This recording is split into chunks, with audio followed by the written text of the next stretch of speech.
In order for anything to exist, it must be believed or it must be imagined.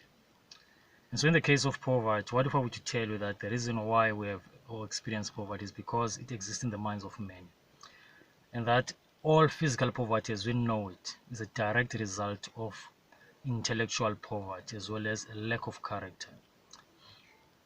We live in this world where if somebody happens to be rich, we often believe that such people are blessed.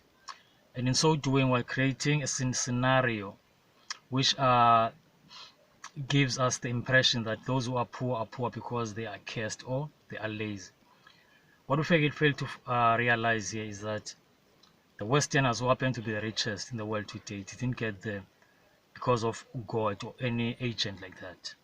Westerners took the matter to their own hands. They impoverished Africa, spread its resources, and then created a global world trade where they required African countries to trade with them by borrowing money from these institutions such as the World Bank as well as the IMF. And this money were to be paid back with interest. I still remember when I was growing up, I think it was in 1996, I used to listen and learn from the Archbishop Desmond Tutu when she was teaching about how Africa's poverty was generated by this unfair global trade. And there was even something called the Jubilee 2000. And this Jubilee 2000 was supposed to help African countries escape this debt from these rich countries, the G7 as well as these international banks. And the idea was that our poverty is a design, because I will use a scenario for instance and say usually in Africa, or after we got our so-called independence, many of our countries were unable to trade with Western countries, and so they had to be borrowed money which was paid back with interest.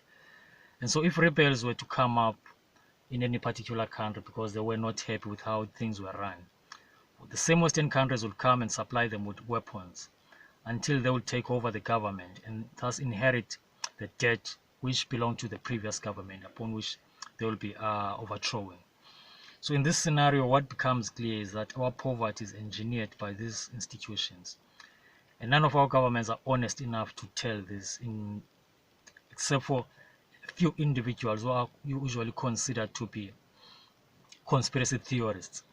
And in this case, I think I made a good example by mentioning the famous Bishop Tutu, who no longer now preaches the same gospel, because it has become evident now that the rich must remain rich and the poor remains poor, and that usually some of these people sing the choruses or the songs in which we want them to sing, so that we may believe that these are our leaders, but in reality they are simply a part of the system and the beneficiaries of the system, by the way. And so in this documentary, I would like us to challenge and examine our own alliance with the system, because we are the ones who vote for governments, who send kids to school, who pay taxes, and usually these taxes are used against us. For instance, if we were to examine how the military system works, the case of the military is such that after we are taxed, billions, if not trillions, of rands and dollars are used to buy weapons, and hardly do we ever fight wars.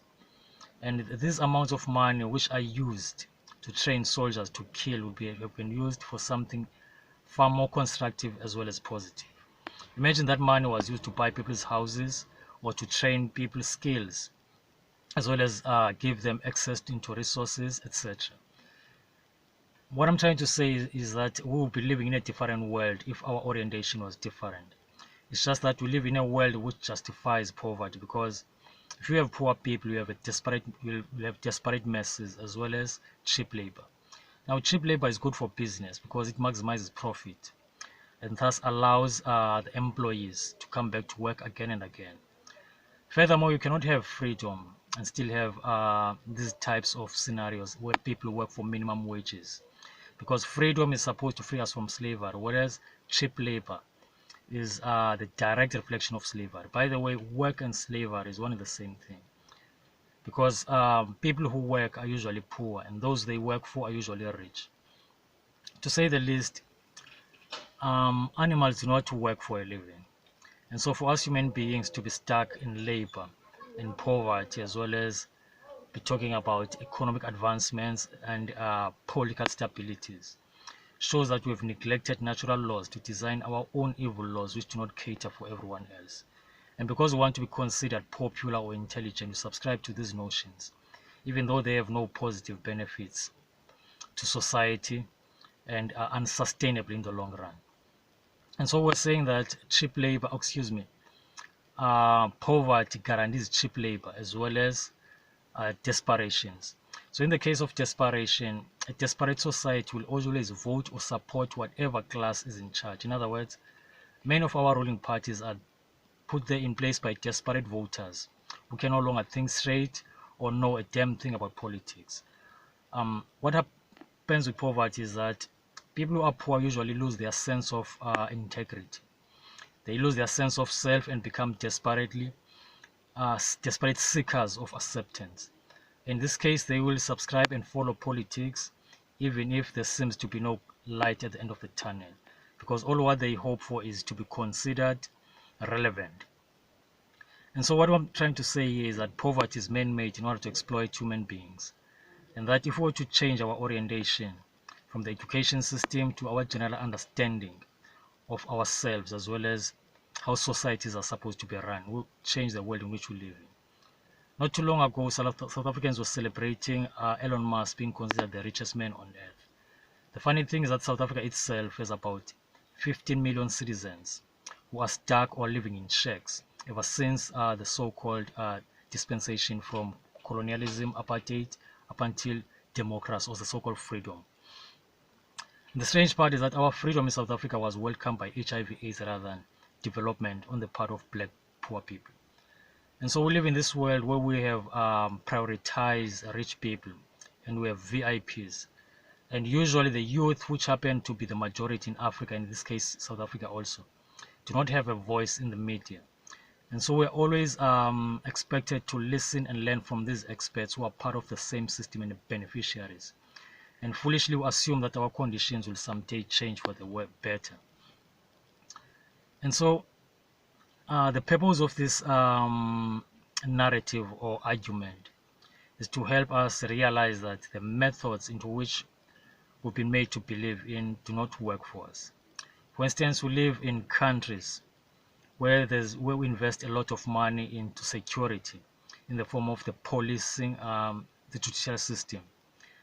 And this judicial system usually favors the elite because for you to afford bail, you need to have money.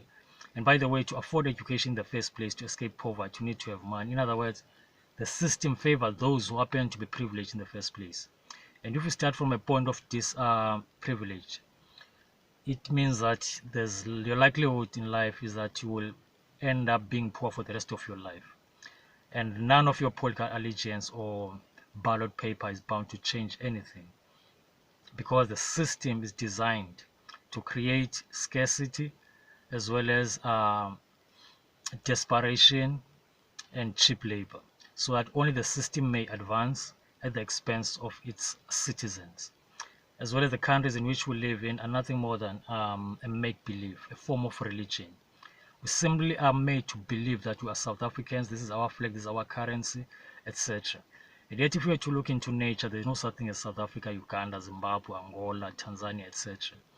The only thing you have is one gigantic land mass, which is divided by human ideologies so that the rich may profit from us subscribing to those belief systems while we are being destroyed. And so what I'm trying to say here is that the mind which imagines reality into existence has no limit. And for us to be stuck in these situations is a lack of intelligence as well as creativity. And that physical poverty is an example of our intellectual poverty. Often you see black people with shiny bald heads because they want to be considered well-groomed so they can wash and not worry about drying their hairs. And the majority of our black women wear fake hair. And so our mental poverty is so deep that we are desperately trying to deny our very own nature for the sake of being considered normal as well as relevant. And that state of mind, I think, is completely outdated and a disgrace for so-called educated people. I think from now onwards, we need to start thinking from a higher level and start changing.